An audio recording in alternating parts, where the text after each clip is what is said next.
pues ahí ya terminamos ahí lo que son los temas que teníamos programados para este semestre. Ya les va a quedar entonces a ustedes un poquitico más de rato para trabajar lo otro. ¿Preguntas tienen sobre esto que les estoy comentando? Bueno, entonces vamos a hablar hoy de la maduración, plegamiento y el tráfico de proteínas. Señor. Es que pues a nosotros nos han comentado que posiblemente vamos a hacer como un intento de práctica en algunas materias. Sí. Pues una práctica virtual. Sí. ¿Con usted también vamos a trabajar esa parte o cómo sería? No. Nosotros no tenemos en biología molecular, pues no hemos tenido en ningún momento práctica, ni física y virtual no está programada. Ah, ok, doctora, gracias. No está programada porque, pues no sé, si nos ponemos a hacer prácticas virtuales en esto sería a través de, podría señalarles videos para que ustedes vieran, pero biología molecular no ha contemplado laboratorio en lo que hace que se está dictando, primero que todo, porque ustedes son muchos y en biomédicas no cabe. Y las actividades de biología molecular tendrían que ser todas en el laboratorio. Y lo demás, pues, son cosas que solamente las van a ver ustedes cuando estén un poquitico ya más grandes, más adelantados, entonces por eso no tenemos práctica. Pero entonces sí es importante saber, yo le voy a informar al doctor para que ustedes puedan tener entonces ya ese tiempo disponible después del 19, ¿sí? Que les queda ese tiempo para que puedan trabajar, no sé si estudiar más o bueno, ya podemos terminar ahí porque la fecha de terminación era el 26 de mayo, pero como hicimos unas modificaciones vamos a terminar antes. ¿Más preguntas? Bueno, entonces vamos a seguir, voy a tratar de hacerlo bien despacio. Esto que está... Doctora, señora. Yo sí tengo una pregunta. Cuénteme. ¿Será que este tema también entra en los parciales del miércoles? No entendí bien. ¿Será que este tema entra en dónde? ¿Me repites, por favor? Sí, doctora. Es para saber si el tema que vamos a ver hoy también entra en el segundo parcial o solo entra el PCR. Bueno, hay un ruido de fondo tremendo, pero la pregunta es si este tema entra para el parcial ¿de cuándo? ¿Del lunes? No, del miércoles, la otra semana, dentro de 8 días. Sí, este entra para dentro de 8 días. Dentro de 8 días sería el 13. Y tendríamos que pensar una cosa. Después de que yo termine va a quedar otro parcial y un final. Yo tendría que mandar notas para el final, preguntas para el final. Y para el próximo parcial, pues tendríamos otras preguntas también sobre lo mismo. Sería como ir haciendo un repaso. Puede ser eso. O solamente decirle al doctor, no sé ustedes qué prefieran, decirle al doctor Carlos Javier que solamente mando para el 13. ¿Ustedes tienen después otro parcial cuándo? Creo que el primero. El primero y después tienen un final, ¿cierto? Entonces yo conversaría con él. No sé si ustedes quieran repetir todo el 1 de junio y después todo para el final. O solamente dejarlo para el final. Y hacer preguntas para el 13 y el final, y no para el primero. ¿Qué opinan? Bueno, entonces se quedan pensando, se ponen de acuerdo y me avisan que no hay afán, ¿sí? Listo, doctora, gracias. Bueno, entonces se quedan ahí, se ponen de acuerdo, me dicen no, porque terminamos el tema el 13. Y haríamos un repaso con preguntas de lo que llevamos. Y tendríamos otro parcial del 21 que sería hacer preguntas también de lo que llevamos o dejar solamente, y le digo yo al doctor, que solamente voy a hacer preguntas para el 13 y para el final. Entonces se ponen de acuerdo y me mandan un mensajito a través de Esteban, si les parece. Listo, doctora. Gracias. Bueno, entonces ahí los dejo para que piensen. Entonces, como les dije, vamos a hablar del ciclo biológico de la proteína. ¿Esto qué quiere decir? Que vamos a dar una vueltica sobre el tráfico, la maduración, el plegamiento de la proteína y cómo se degrada.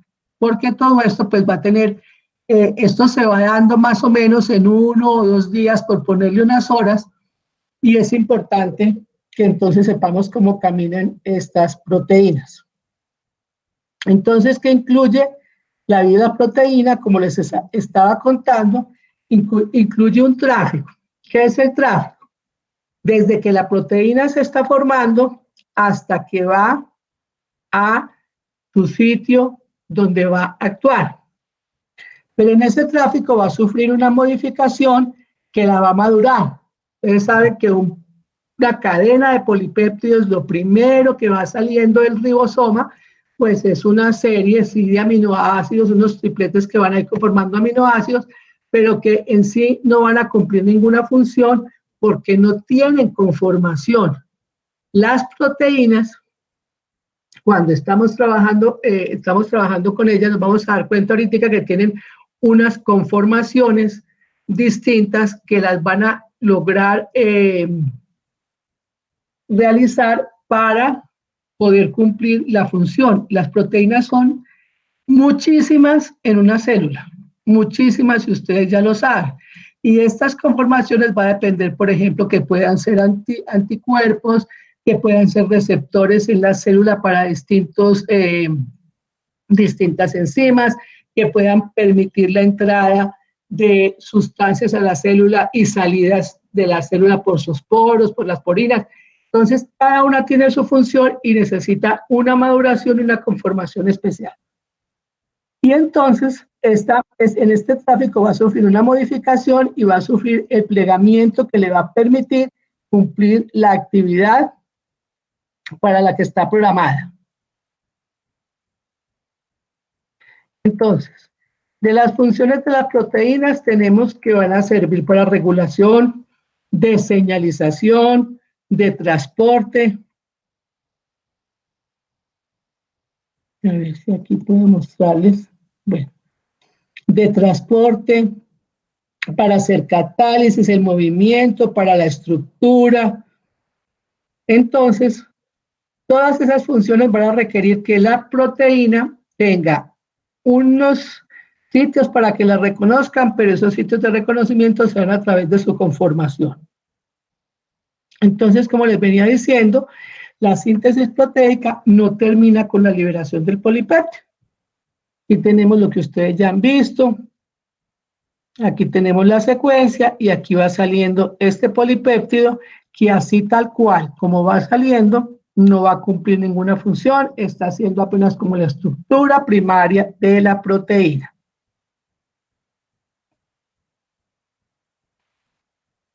Entonces, las proteínas necesitan ser enviadas a diferentes lugares de la célula o pueden ser exportadas al exterior de la célula hacia el espacio extracelular.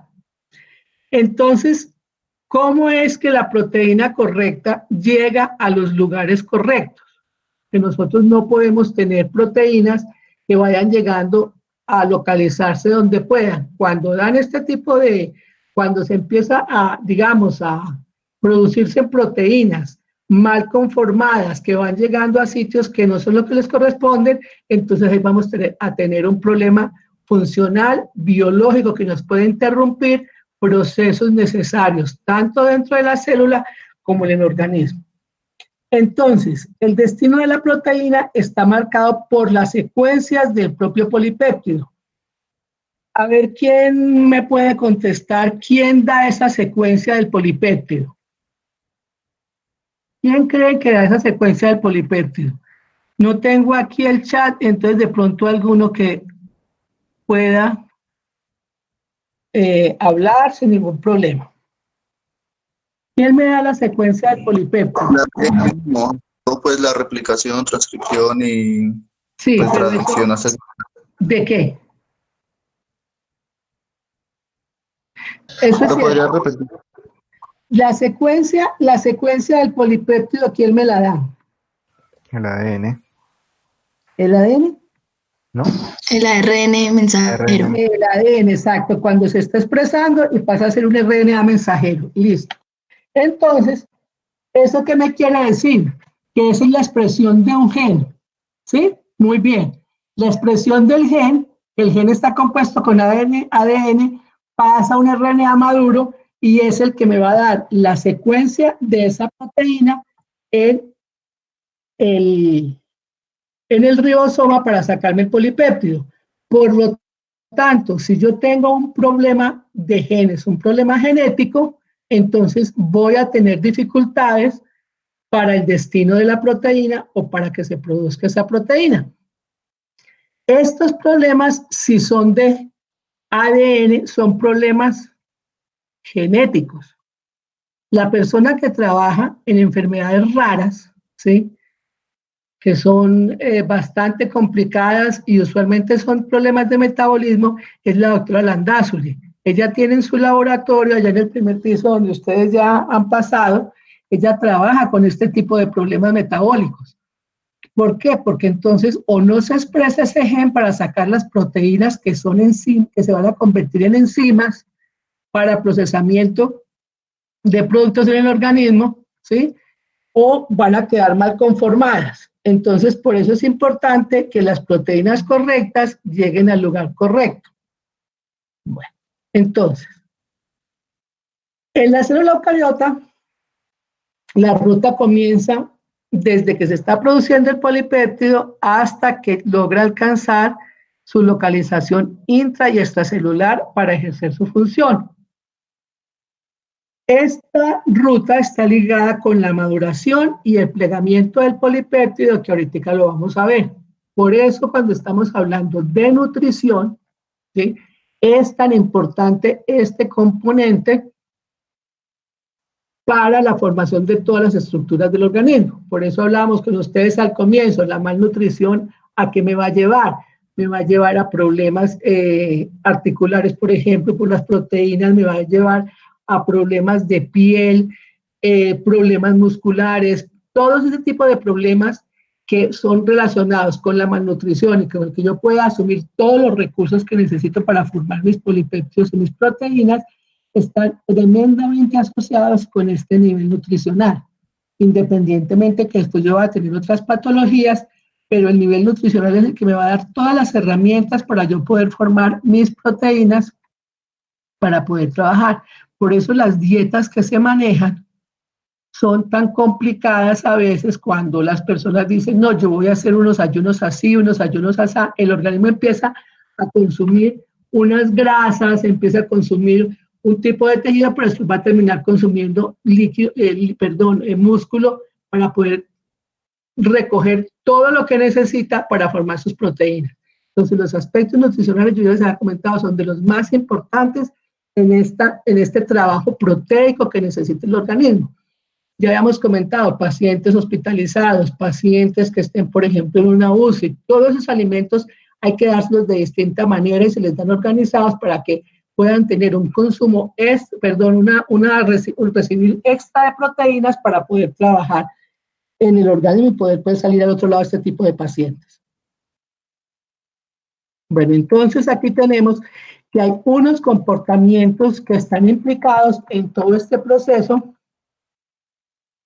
de la formación del polipéptido y del tráfico de las proteínas. Entonces vamos a ver.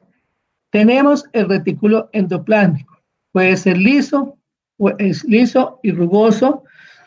Está aislado del citosol, en el citosol, perdón, y el retículo tiene aquí, yo no sé si pueden ver como unas pepitas rojas pegadas de la pared rosada, son los ribosomas que van a permitir que se sinteticen las proteínas que necesitamos para membrana y para todo esto, y tenemos entonces aquí un grafiquito de ver cómo están las partículas aquí en estas formas.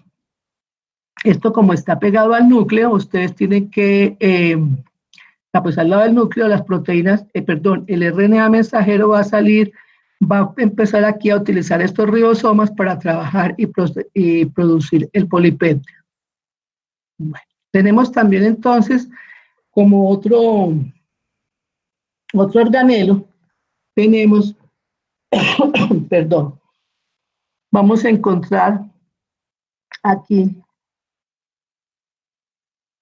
que las proteínas de la membrana celular, ¿sí?, están aquí en todas estas proteínas se van a formar aquí en este retículo, ¿sí? Y las proteínas con destino y función citosólicos, nucleares o otros órganos se sintetizan en ribosomas que no están asociados a este retículo, o sea, las que están, digamos, en el organelo, en la célula, todo en el citosol. Cuando nosotros tenemos virus, por ejemplo, que ingresan a la célula, hay unos virus que tienen RNA de polaridad positiva, que esto quiere decir que, ¿quién me contesta que es un RNA de polaridad positiva? ¿Quién recuerda? Alguien que se arriesgue, no importa. ¿Qué quiere decir una polaridad positiva?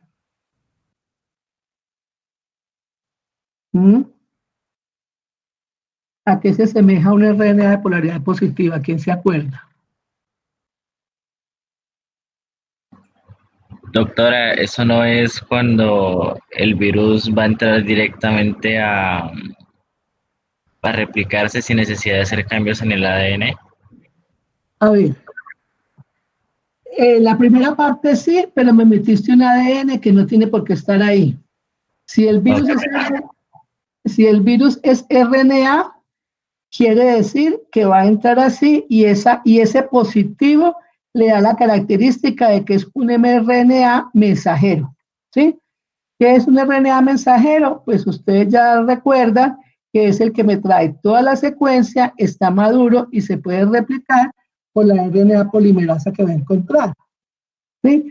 Pero los virus que que son de polaridad positiva, por ejemplo, el de hepatitis E, el de poliovirus, estos virus que tienen una secuencia implícita en ellos que es la RNA polimerasa. ¿Esto qué me está diciendo? Que pueden transcribirse sin necesidad de la polimerasa de la célula y son como un RNA mensajero. Y estos pueden utilizar los ribosomas que están sueltos en el citosol, ¿sí? Ellos utilizan eso, son digamos, los únicos organelos que ellos van a utilizar de la célula cuando son RNA positivos. El virus del VIH, por ejemplo, que tiene otra característica, ¿qué pasa? Él sí necesita toda la maquinaria de la célula. Necesita utilizar el núcleo de la célula para poder replicarse. Por eso es que él se va metiendo en los CD4, por eso es que él va buscando todos estos sitios para poder replicarse y es una replicación más lenta. Los virus que tienen RNA positivo, de carácter positivo, que van a utilizar esas, lo que está en los ribosomas de la célula, se replican más rápido, generalmente producen una lisis celular, es decir, rompen la célula para poder salir, entonces tienen unas características diferentes a los otros virus. Los RNA de polaridad positiva, estos virus, son más ágiles, más rápidos en su reproducción y son de los únicos organelos que utilizan para producir su proteína de cápside, todo lo que necesitan. ¿Vamos bien ahí? ¿O hay preguntas? Bueno, entonces vamos a seguir aquí. Entonces encontramos también el aparato de Golgi, que tiene como función modificar, almacenar y exportar las proteínas sintetizadas en el retículo endoplásmico a las distintas partes del organismo. Entonces, ¿qué va pasando? Que estas proteínas ingresan al aparato de Golgi y luego son transportadas por una serie de cisternas. Las cisternas son como unas piscinas, como unos tanques, donde están las enzimas que las van a modificar, que las van a acabar de organizar para poder que cumplan su función. En este proceso, entonces, las proteínas pueden recibir glúcidos, lípidos, para saber para dónde van. Por ejemplo, si yo necesito un receptor de membrana para un lípido, pues tendré que tener un receptor con características lipídicas. Entonces, la célula, en medio de su inteligencia, va produciendo todo lo que va necesitando para poder cumplir sus funciones, para poder hacer de receptor, para poder tener unas proteínas de membrana, para poder realizar los intercambios a través de los poros iónicos. Entonces, todo esto lo va generando a través de las necesidades y de las proteínas que ella va produciendo. Como estas proteínas traen secuencias preestablecidas a nivel genético, ¿sí? Es decir, están en el genoma y se van a expresar cuando las necesitemos. Entonces, de ahí viene la importancia de lo que vamos a ver más adelante cuando hay lesiones de ADN, qué es lo que está pasando. Una de las cosas, por ejemplo, que más nos dicen es el sol. ¿Por qué? Porque el sol tiene UV, la UV daña el ADN. Nosotros utilizamos en el laboratorio las lámparas de UV desde el techo hasta las cámaras, las prendemos de acuerdo a distintas necesidades para poder eliminar todo el ADN que esté ahí, podamos trabajar. Así es de fuerte la UV. Entonces, por eso todos esos cuidados que nos van diciendo, porque eso puede generar unas lesiones de ADN que después van a interrumpir todo el proceso celular para las proteínas. Me dicen si voy corriendo mucho, porque yo a veces corro. ¿Voy bien? Bueno. Entonces, tenemos otro organelo que es la mitocondria. La mitocondria es el sitio donde se da toda la fosforilación, donde tenemos toda la energía, donde tenemos toda, digamos, la maquinaria central de la célula. Y una lesión mitocondrial lesiona la célula y vamos a tener muy poquito posibilidad de vivir. Hay casos de niños que nacen con problemas mitocondriales, tratan de sostenerlos un mes, 2 meses, con respiración asistida, con ciertos cuidados y medicamentos, pero eso es casi que, eso es incompatible, pues una lesión mitocondrial. Y encontramos que muy pocas proteínas se codifican en el genoma mitocondrial y se van a sintetizar estas proteínas en los propios ribosomas mitocondriales. La mitocondria es tan importante que ya tiene su propio sistema. Ya lo habíamos visto cuando vamos a hacer comparaciones de ADN, que necesitamos es el ADN mitocondrial. La mitocondria produce sus propias proteínas y en sus propios ribosomas. Esa es la importancia tan grande que tiene la mitocondria, que va a producirse ella misma. Ella es casi que autosuficiente. Bueno, tenemos también entonces en todo este tráfico los peroxisomas. Los peroxisomas son vesículas membranosas que contienen diversas enzimas. ¿Qué hace un peroxisoma? Entonces protege contra productos tóxicos del metabolismo. ¿Qué puede ser un producto tóxico dentro del metabolismo de la célula, para lo cual necesitamos un peroxisoma? ¿A quién se le puede ocurrir?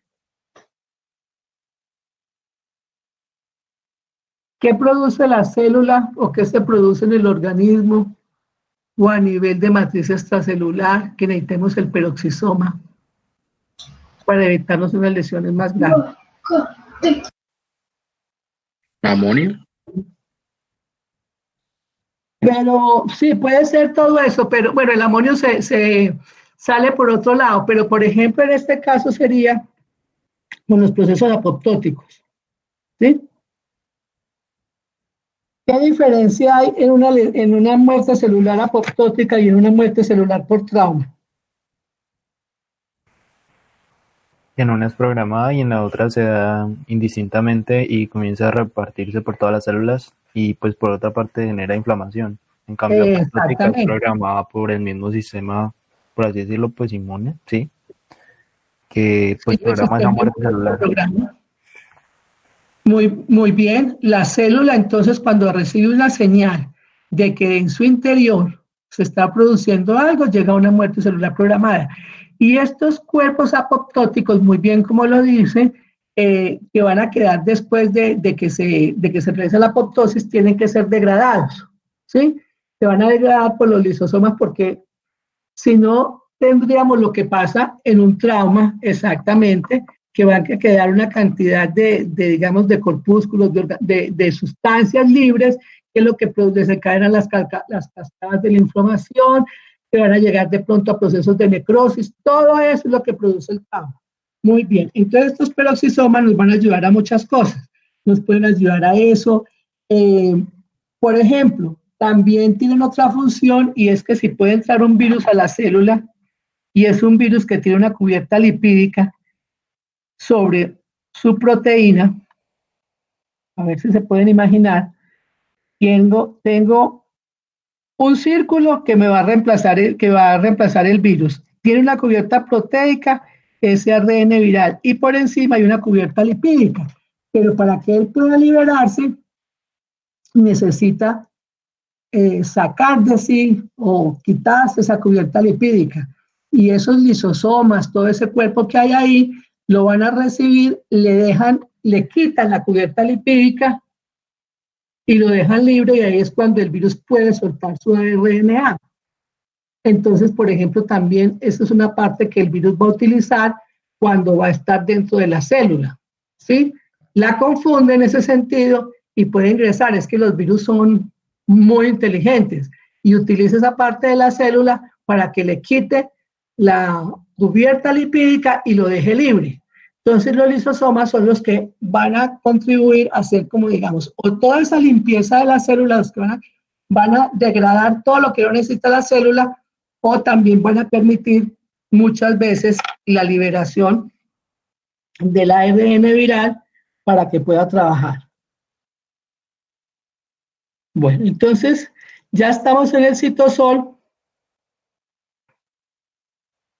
y vamos a hablar entonces de cómo es ese tráfico en el citosol. Perdón. La clave del proceso para que la proteína pueda llegar a su destino es que tenga un péptido señal o una secuencia señal en los extremos que después se van a eliminar cuando llegue a su sitio de acción.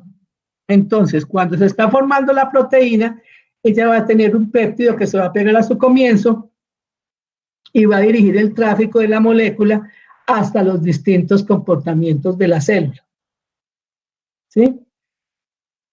Ese péptido señal tiene características dependiendo de lo que vaya a necesitar, para lo que fue programado desde su comienzo, y ese péptido se va a eliminar una vez que llegue al sitio donde va a trabajar. Entonces, ese péptido es importante porque si no quedaría una proteína suelta, una proteína que no va a tener función y es una proteína que posiblemente tenga que ser degradada después o sea degradada después para que no vaya a causar ninguna interferencia en el organismo. Entonces, aquí tenemos como este grafiquito de cómo las secuencias de aminoácidos pues llevan las proteínas hacia el lugar específico. En este caso tenemos que pueden ir al retículo endoplasmático, van al aparato de Golgi, van al sistema endomembranoso, van al lisosoma, a la membrana plasmática, y aquí vemos esto aquí, que en esta membrana son receptores celulares para que ingrese, y los receptores son bastante importantes porque para que ingrese cualquier proteína a la célula tiene que tener un receptor. Por eso es tan importante cuando se están estudiando los virus, identificar el receptor para saber a qué nos puede conducir. Vamos a tomar el caso del COVID-19. ¿Quién recuerda o ha escuchado el nombre del receptor del COVID-19?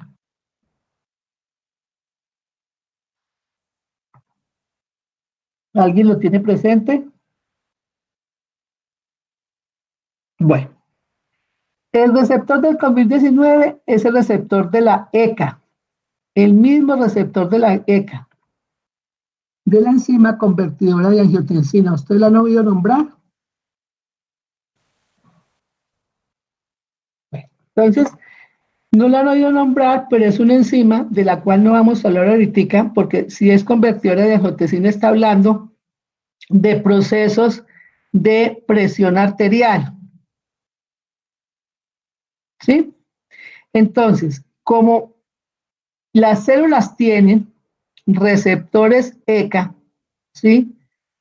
Y se sabe que son receptores para que van a intervenir con la presión arterial, por eso es que se identificaba ese receptor, que fue lo más importante, se pudo en epidemiología identificar los grupos que estaban a mayor riesgo. ¿Sí? Entonces, ¿qué pasa? Si yo soy hipertenso, tengo problemas con la ECA. Y si tengo problemas con la enzima convertidora de angiotensina, que células del hígado, que células del corazón, que células de pulmón, tienen estos receptores, el virus va a encontrar una mejor vía de ingreso al organismo. Entonces, ¿qué dicen? Pues los hipertensos son de los primeros grupos que van a estar en riesgo y por eso lo señalaron. Los mayores de edad también usualmente tienen otras comorbilidades como son la diabetes, que también tiene asociada hipertensión arterial. Entonces, lo que quiero mostrarles con esto es cómo a través de la biología molecular, identificando receptores celulares, se puede llegar a un trabajo epidemiológico para definir unos grupos de riesgo para tomar decisiones epidemiológicas, como marcar grupos de riesgo, y clínicas, porque entonces ya, si los médicos en clínica saben que tienen este receptor, que es el que les va a recibir el virus, pues ya saben qué van a poder esperar de sus pacientes. Entonces, por eso es tan importante identificar este tipo de receptores y de proteínas en membrana plasmática. ¿Queda claro lo que dije o hay preguntas al respecto?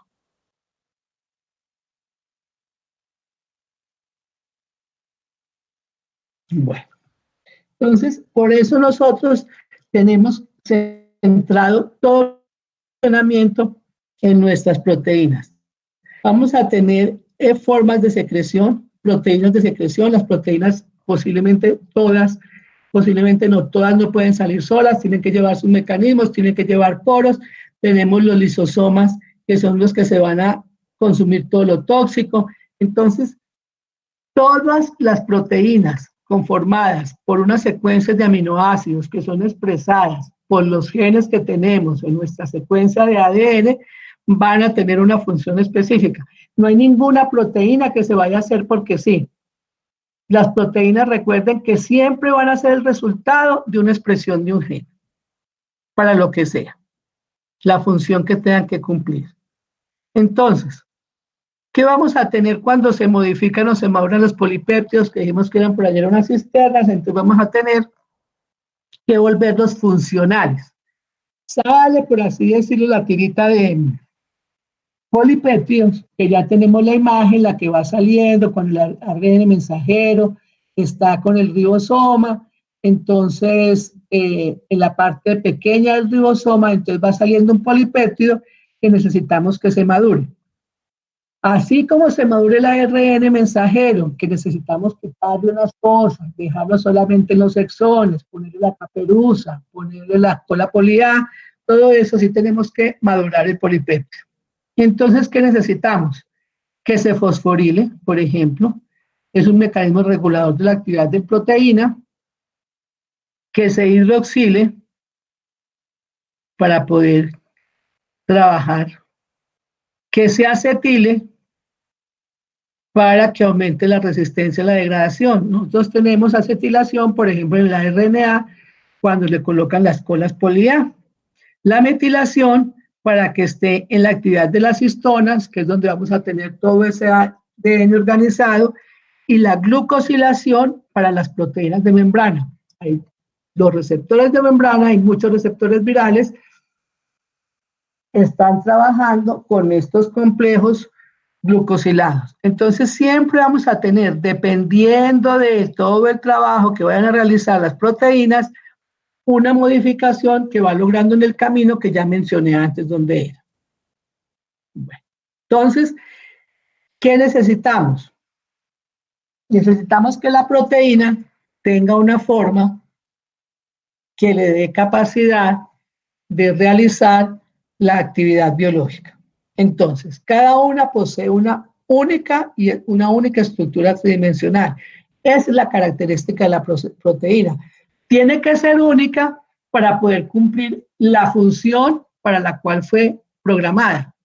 Pueden ser parecidas unas y otras, pero siempre tendrán unos cambios muy pequeños, puede ser, o muy grandes, que los van a caracterizar para que, digamos, no se confundan, porque cada proteína lleva una información propia en su secuencia de aminoácidos. Y ya lo hemos dicho, vuelvo y les repito, es la expresión de un gen que se va a necesitar, entonces ese gen es único en su conformación, en su característica, y su proteína es única referente a su secuencia de aminoácidos. Y por lo tanto, la conformación de la proteína tiene que ser propia de esa expresión, porque si se puede confundir, se va para otra parte y va o a obstruir un proceso, necesita ser degradada y hace otras funciones anómalas en la célula, entonces por eso tiene que ser única. Y esa función depende de esa estructura tridimensional que ahorita vamos a recordar por eso. Y como todo, entonces tendrá que tener una estabilización. ¿Aló? Y doctora, es que se me cayó en internet en el momento en el que empezó a hablar de la forma, y para ver si lo podría repetir. Tienes un ruido de fondo que me impide como escucharte. Ya. Es que se me cayó en internet cuando empezó a hablar sobre la forma nativa. Entonces, bueno, listo. Perfecto, entonces ya voy a repetir. Entonces, como habíamos dicho,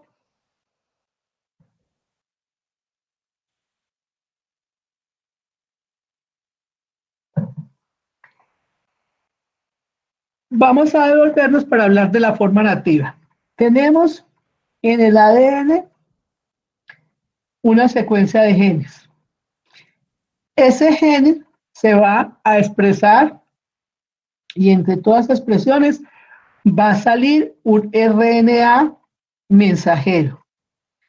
Que nos vamos a la parte de traducción donde va a salir un polipéptido específico de la expresión de ese RNA mensajero que viene de un gen.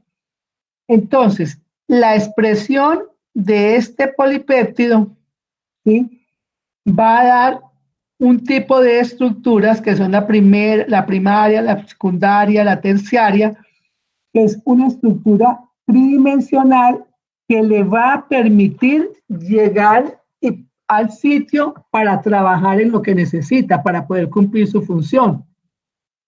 Por eso, esta información, que es única de cada proteína, porque es única de cada gen, tiene la información que va a determinar la estructura. ¿Por qué va a determinar la estructura? Porque la proteína necesita llegar a unos receptores proteicos, ¿sí?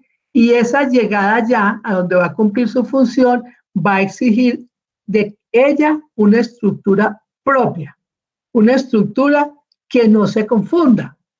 Por eso pueden tener unos cambios en 1, 2, 3 aminoácidos, 4 aminoácidos, que aparentemente la dejan como si fuera igual a otra, pero no es así. Esos cambios le dan la particularidad a cada proteína, porque ninguna se puede parecer a otra.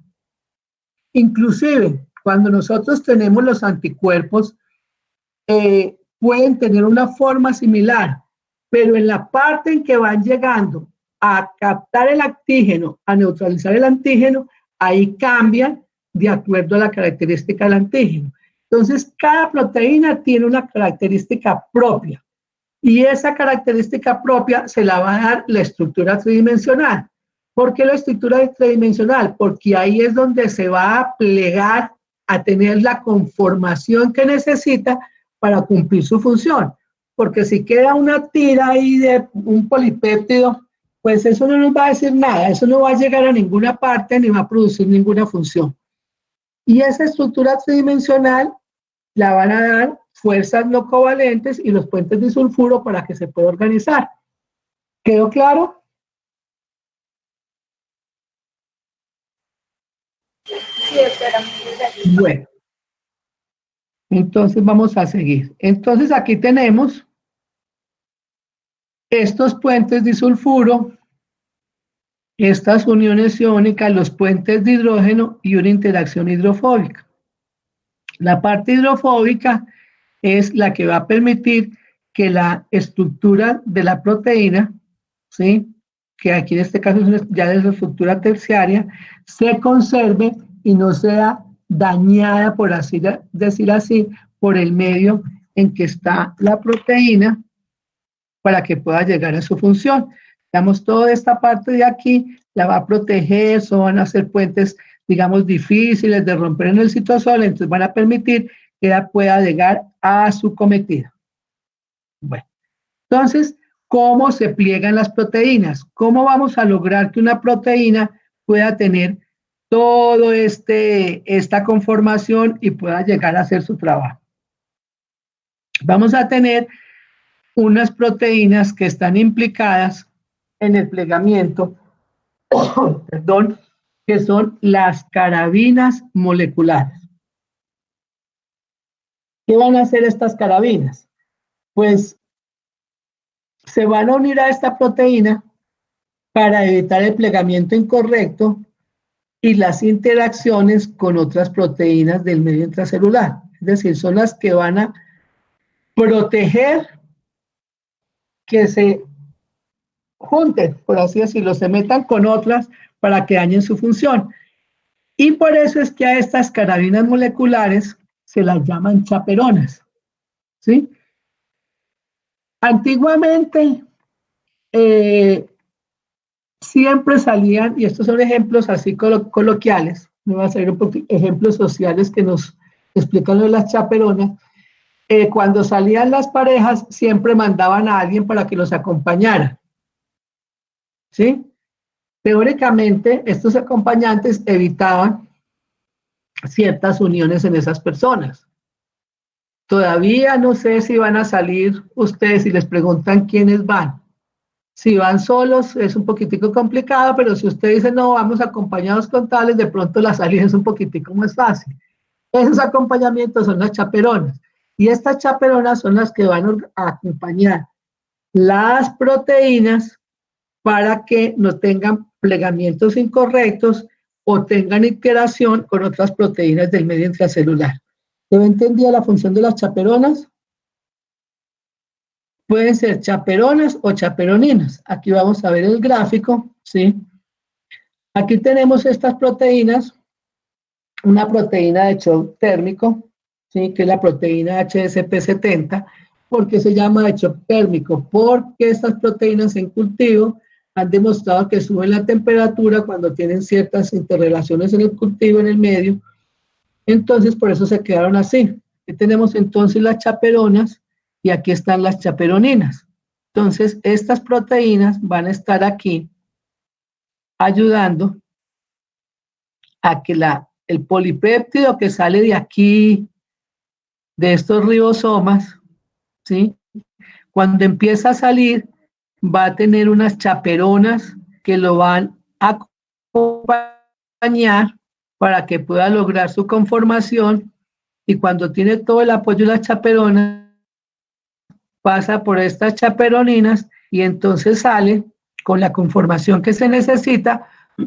Y aquí tiene, si ustedes ven ese puntico rojo, es el péptido señal que lo va a llevar al sitio donde necesita. ¿Queda comprendida la gráfica? Bueno. Entonces, ¿qué necesita entonces? ¿Para qué se le da todo esto? Mira, aquí están las chaperonas, ¿sí? ¿Y de qué las van a proteger? De las proteasas que arrastran con todo. Las proteasas se come lo que quiera. Miren, aquí aparece hasta como esos muñequitos de los juegos, que no me acuerdo cómo se llaman, porque yo no juego de eso, pero que están pues se van comiendo el uno al otro ahí, que va a ser de muñequito. Así pintan la proteasa. ¿Cómo se llaman esos muñequitos que salen en esos juegos? Bueno, lo van a proteger de la interacción con otras moléculas. Si interaccionan con moléculas que no son adecuadas, pues entonces van a tener problemas porque van a cambiarle su conformación y van a protegerla del calor y de la deshidratación. Si la proteína se deshidrata, va a adquirir unas formas plegadas que no van a ser funcionales. Si yo tengo, por ejemplo, proteínas en el laboratorio y las deshidrato, va a ser una conformación distinta a si fuera una proteína en su medio natural. Bueno, entonces aquí tenemos esas conformaciones, me van a dar una estructura primaria que dijimos que era la vuelta sencilla, una tira sencilla de aminoácidos, ¿sí? Una estructura secundaria que se va a llamar hélice alfa. Esta estructura secundaria hélice alfa pueden ser proteínas globulares o proteínas filamentosas. Son unas proteínas que vamos a encontrar, por ejemplo, en la queratina, que tiene una característica que la conocemos, está en la piel, está en las uñas, está en el pelo, y la filamentosa la podemos encontrar, por ejemplo, en el citoesqueleto o en los astrocitos. Tiene unas características muy importantes también cuando nosotros lo vamos a revisar. No es la más usual, pero se puede encontrar.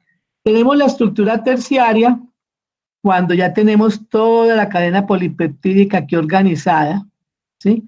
Y tenemos la secundaria que nos la están mostrando, pero se va organizando en una terciaria, que se va ordenando la secundaria, y la cuaternaria es cuando ya tiene, por ejemplo, más de una cadena polipeptídica donde se ha ensamblado de otra forma y donde va a cumplir las otros tipos de funciones, digamos, que son ayudadas por el ensamble de otras cadenas. Esto está un poquito complicado, vamos a devolverlo para que lo comprendan. Entonces tenemos una primaria que es, digamos, la tira, entre comillas, de aminoácidos. Una hélice alfa que empieza una conformación con unas características para unas funciones.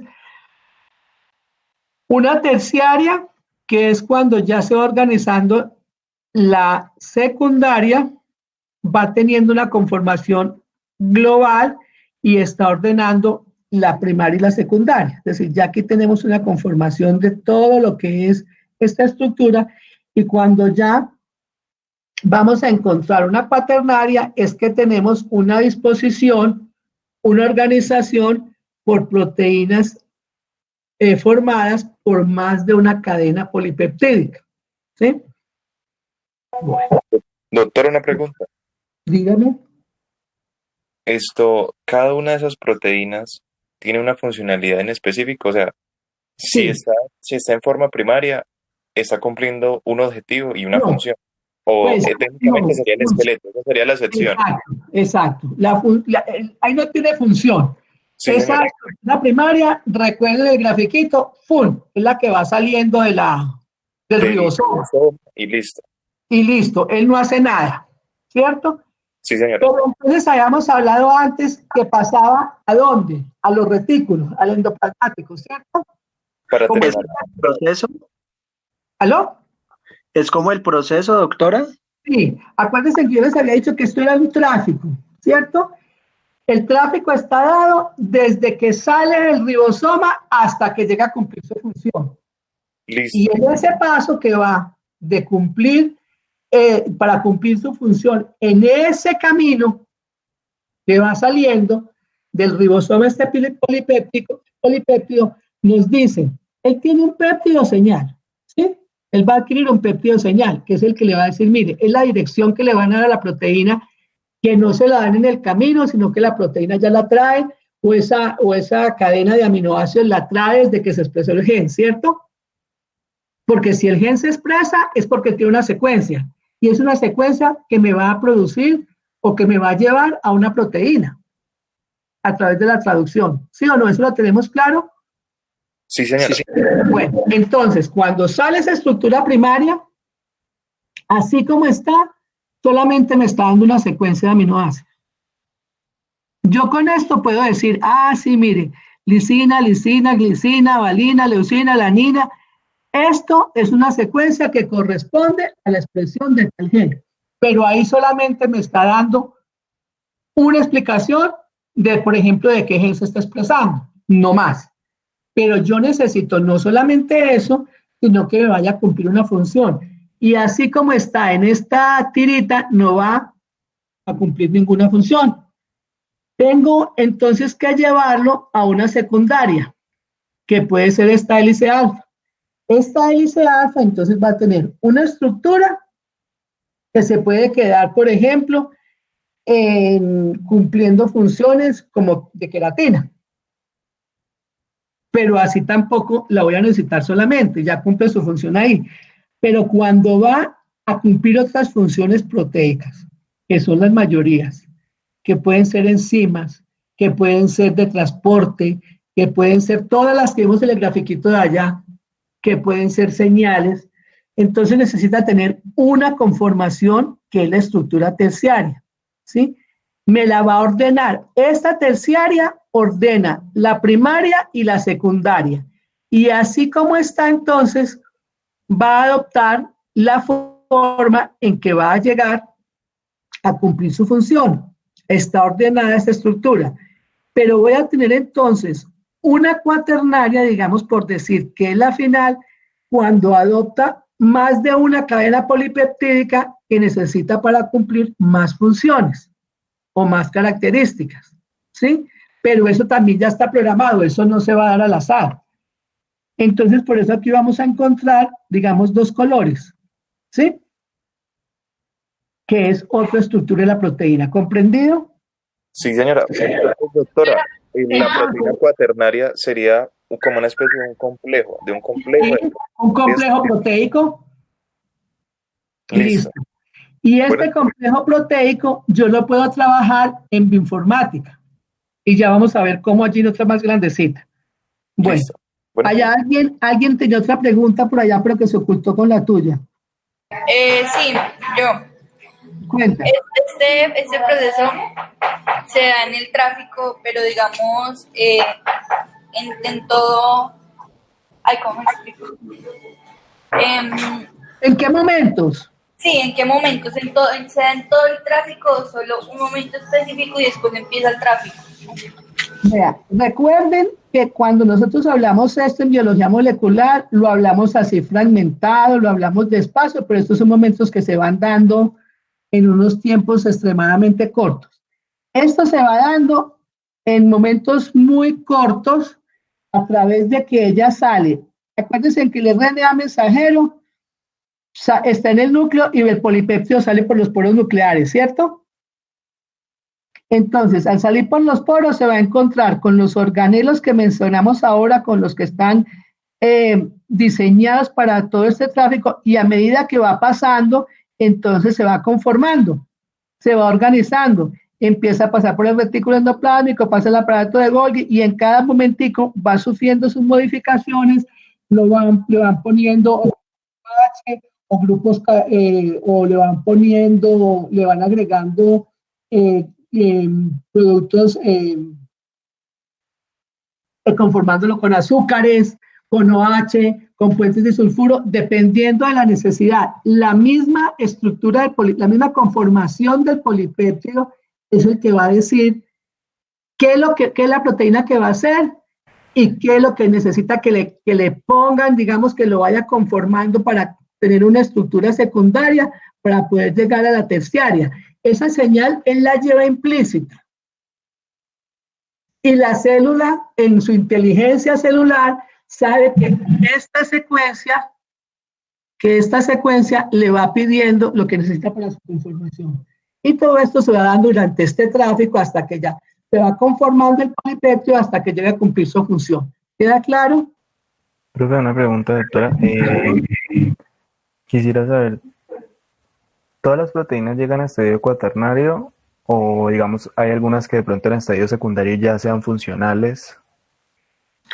Esta secundaria, que es una hélice alfa, la podemos encontrar en los filamentos del citoesqueleto celular, lo que le va a dar pues, la estructura a la célula para que no se desbarate. ¿Sí me explico? Sí, claro. El armazón.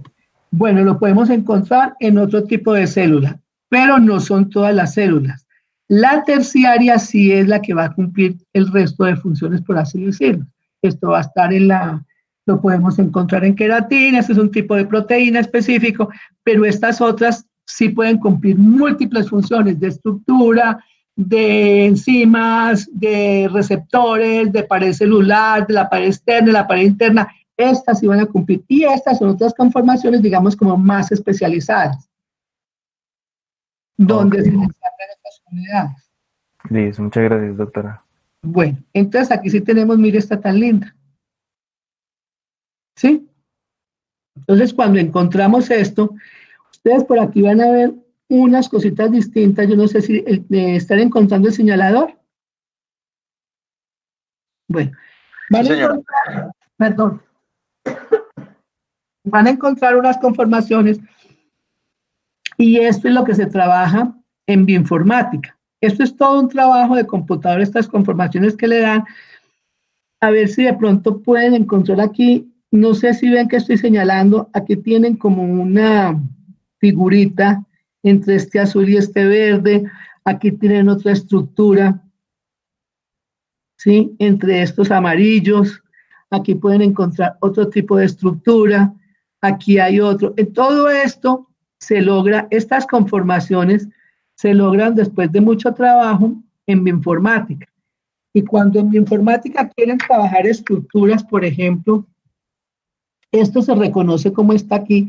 Saben en bioinformática que si modifican estas estructuras, la proteína puede estar cumpliendo otra función.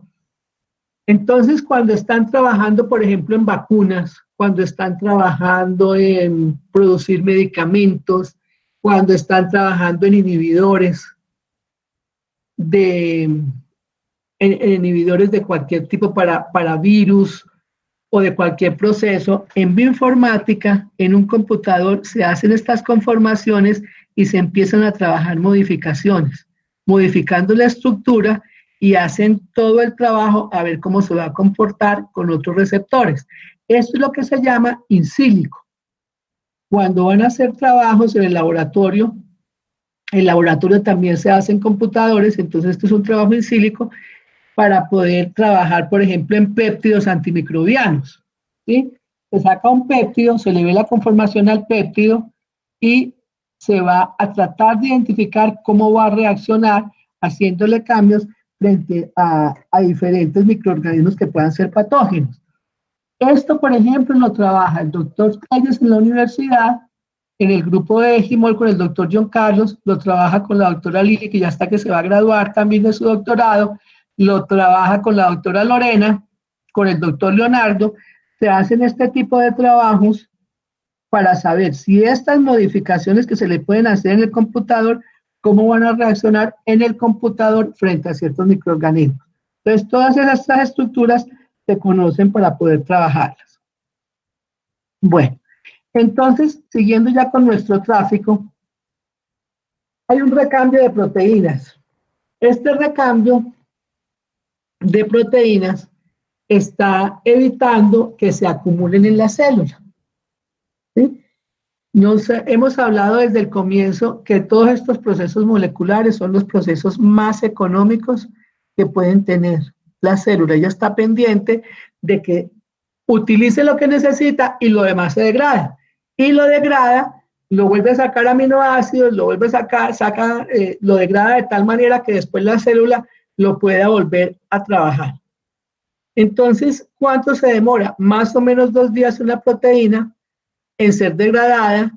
Las defectuosas se hace el más rápido porque la célula reconoce que es una proteína defectuosa, entonces la degrada pues con todo su mecanismo funcionando bien, y se puede degradar en los eucariotas en dos formas, por los lisosomas o directamente en el citosol. Vamos a ver. Entonces, las lisosomas, el lisosoma, ¿para qué sirve? Para eliminar todos esos órganos intracelulares que proceden del exterior por endocitosis y lo van a volver en péptidos, van a generar también el procedimiento para degradar todo lo que resulte de la apoptosis y la autodigestión de proteínas en situaciones de ayuno. ¿Esto quién lo hace otra vez? Repito, los lisosomas. Por eso cuando uno molestando, cuando está en la universidad a veces si no puede bajar a la cafetería o algo, uno dice, no, yo estoy llena de autofagia. Esa autofagia es la autodigestión de proteínas cuando uno está en ayuno, ¿sí? Por eso los ayunos son tan peligrosos, porque es que la célula va a entrar en un déficit y empieza a echarle mano de lo que necesite para comerlo, ¿sí? ¿Y eso quién lo hace? Los lisosomas. Las proteínas que se degradan en el lisosoma son específicas, salvo en casos de ayuno. Es decir, ella va a echar mano de todo lo que encuentre. Pero en los ayunos hay unas secuencias que han identificado, y es que estas proteínas que tienen esta secuencia o que están relacionadas con estas secuencias son las primeras que van a coger los lisosomas cuando hay un ayuno, para poder generar ese lisosoma. Coge las proteínas que tienen las secuencias, las degrada, y entonces ¿qué va a sacar? Va a sacar aminoácidos que van a después servir para otras proteínas. Es decir, la célula tiene que autoabastecerse como pueda. Entonces, si yo hago esos tipos de ayuno, mi célula va a decir, bueno, no, yo voy a coger entonces primero estas que están marcadas así, las voy a coger y voy a empezar a sacar aminoácidos que sirvan para producir proteínas. Entonces es un ciclo donde ella va a coger, va a desbaratar para teóricamente producir otras, pero como esas otras entonces pueden venir también marcadas con este polipéptido, entonces va a seguir en esa degradación. ¿Qué se necesita? Un pH ácido y unas enzimas que hidrolicen las proteínas para que sea todo más fácil. En la apoptosis, estos lisosomas van a degradar los componentes celulares. Entonces, vuelvo y digo, por eso en los procesos de nutrición es tan importante mantener los sistemas de dieta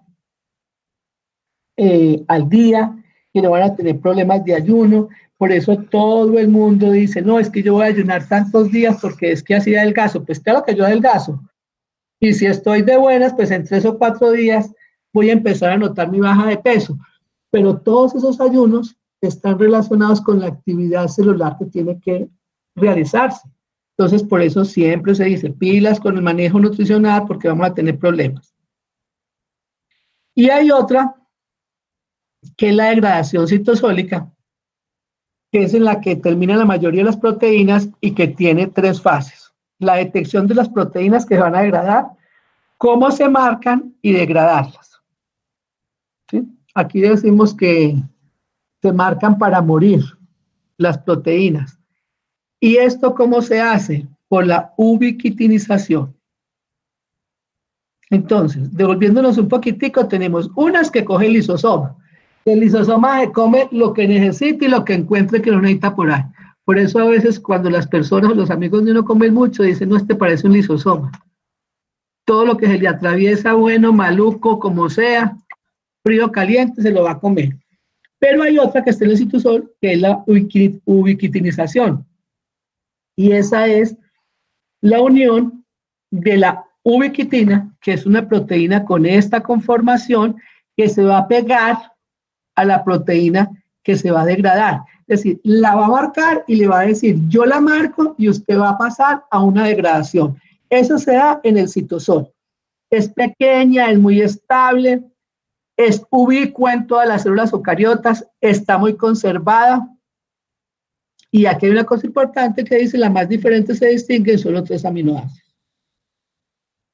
Pero entonces, ¿qué pasa? Que una única ubiquitina, es decir, una única proteína de estas, que se pegue pues a la otra proteína que se va a degradar, no es señal suficiente, sino que se necesita varios ciclos, que se peguen varias ubiquitinas para que sea una señal que de verdad sea inequívoca de que se va a degradar. Entonces, vuelvo y les hablo de la inteligencia de la célula. Una sola que se prende no le está diciendo nada a la célula. Necesita muchos ciclos para que digan, sí, este mundo, esta cantidad de ubiquitinas pegadas en este ciclo, entonces sí me está diciendo que esta se va a degradar. Entonces, aquí dice que se necesita un mínimo de 4 ubiquitinas para que la proteína se degrade con eficacia. Aunque algunas poliubiquitinas pueden tener 50 más unidades. Entonces, esta poliubiquitinización, estas 4 o 5 proteínas ubiquitinas que se peguen a la proteína, la están marcando para que sea destruida y la conduce al complejo proteasoma para que tenga una degradación proteolítica. Entonces, esto ya marcado se va para el sistema ubiquitina proteasoma. Entonces, ¿qué pasa?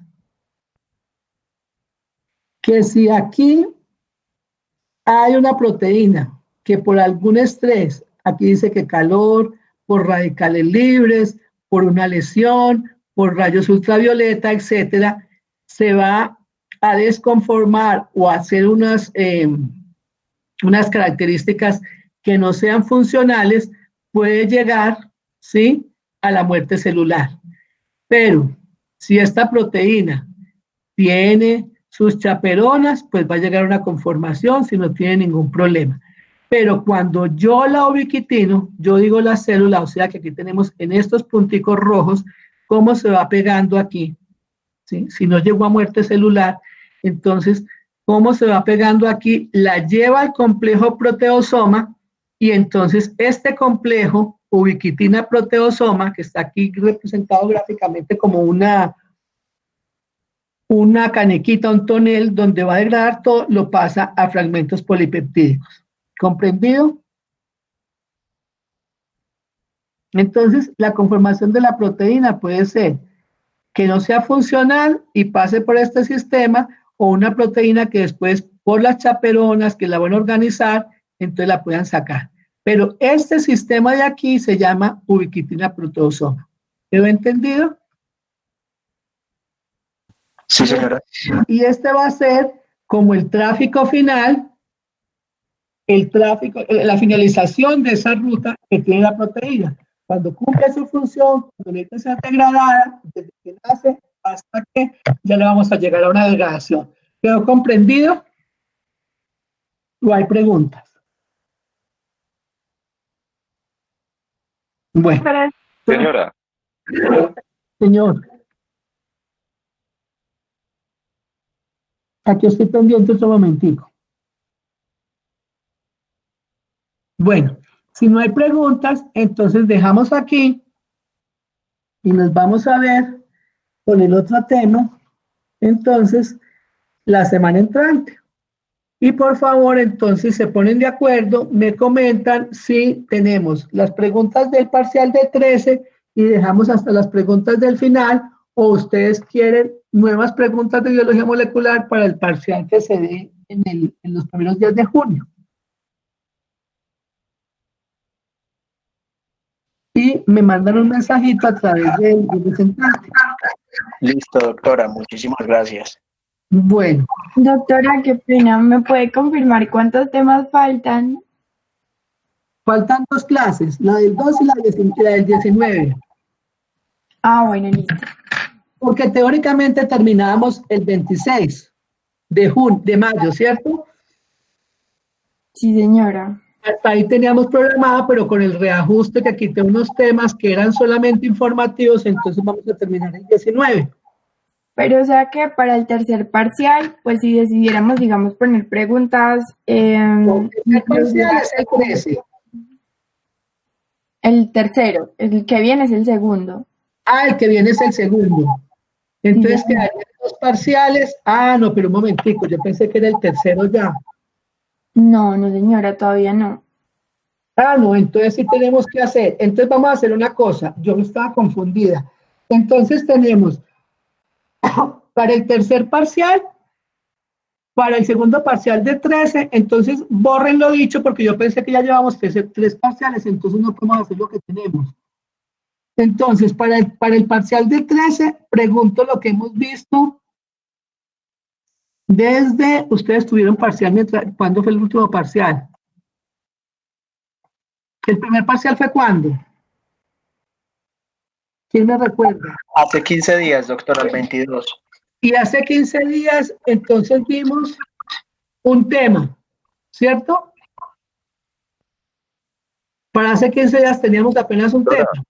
Doctora, bueno, pero pues no sé, ¿el parcial cuándo fue que lo tuvimos, Esteban? El 22, Miguel. Pero nosotros no tuvimos, hasta donde yo me recuerdo, estábamos, por así decirlo, como en fecha de corte. O sea, terminamos la clase ese día, la clase que vimos que eso era un miércoles, hicimos un repaso y a la semana siguiente lo de El PCR. 22 de clases. No hubo clase. Hemos visto de tema nuevo, lo de la PCR y lo que vimos. Y esta clase aquí, esos 2 temas serían los de este segundo parcial, doctora. Entonces, para este segundo parcial tendríamos la PCR Y el tráfico de y el proteínas. tráfico, Sí, señora. segundo parcial. Para el tercer parcial, entonces, porque yo estaba ya pensando, yo no sé por qué estaba pensando que que ya llevamos 3 parciales y por eso hice la otra propuesta, entonces vemos la parte de inhibición, que la vamos a ver, y la parte de lesiones de ADN, ¿sí? Es lo que nos queda para el tercer parcial. ¿Ustedes tienen un cuarto parcial? El final, sí, señora. Ah, solo el final. Sí, señor. No, entonces vamos al tiempo. Yo estaba haciendo un ofrecimiento porque estaba perdida, pero no. Entonces los temas del segundo parcial son el tráfico y la PCR. Listo. El tercer parcial, los 2 últimos temas que nos quedan pendientes. Y al final les voy a preguntar de todito, como el paquetico. Listo, doctora, perfecto. ¿Y les parece bien así? Sí, señora. Profe, Bueno, ¿cuántas preguntas enviaría en este segundo parcial? Mire, yo hago las preguntas que me soliciten. Es que a mí me las solicita el doctor Carlos Javier. Ellos hacen ahí unas cuentas dependiendo de los temas, entonces dicen 10 de no sé qué, 8 de no sé qué, 7 de biología molecular. Es eso que me indica. Listo, profe. Bueno, señor. Ustedes saben que yo no me salgo de lo que yo les haya presentado. Yo de ahí no me muevo. Entonces, me devuelvo y repito para que no tengamos confusiones, el ofrecimiento que había hecho se borra, quedan para el segundo parcial PCR y tráfico, para el tercer parcial lo de inhibición y lo de lesiones de ADN, y para el final hacemos una pasadita por los temas. ¿Les parece? Usualmente no son más de 7, 8 preguntas. Entonces acordamos esto así, ¿cierto? Sí, señora. Bueno, entonces los dejo porque ustedes tienen clase ahorita ¿de qué? A las 9:30, creo. Ah, bueno, ustedes tienen tiempo de descansar, estirar las piernas, salir a la cafetería. Listo, profe. Muchísimas gracias a la cafetería. Bueno.